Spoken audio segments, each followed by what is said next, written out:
आतापर्यंत किती? 3 पाडलेत. आजच्या ह्याच्यात वारीमध्ये 3 पाडले. का पाडले बरं नेमके? मग त्यांच्याकडे परवानगी नव्हता, परमिशन नव्हती त्यांच्या. आम्ही त्यांना सांगितलं बाबा तुम्ही काय फ्लाय करू नका, आणि जे असे विना परवानगी ड्रोन फ्लाय करत होते त्यांच्या आम्ही कारवाई करून. काय अडचण नाही ड्रोननी जर लोकांनी शूट केलं तर? गेल्या वारीमध्ये काय झालं तर ज्यांना परवानगी नाही ते वारकऱ्याच्या अंगावर पडतात, त्यांना इजा होऊ शकते, दुखापत झाली होती गेल्या टायमिंगला.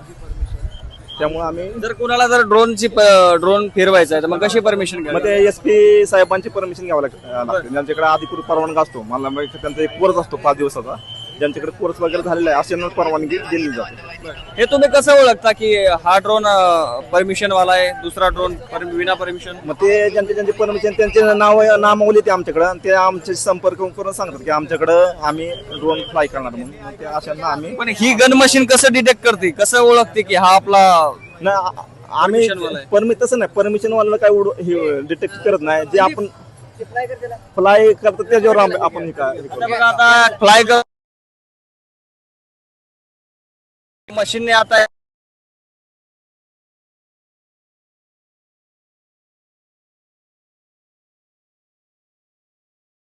न घेता ड्रोन जर उडवत असतील तर बघा ही अशी, इकडे बघा कशी आता ते ड्रोनला खाली पाडतात. हे बघा खाली पडतोय बघा. असे किती 4-5 हाताचे आता पकडले बघा यांनी ड्रोन.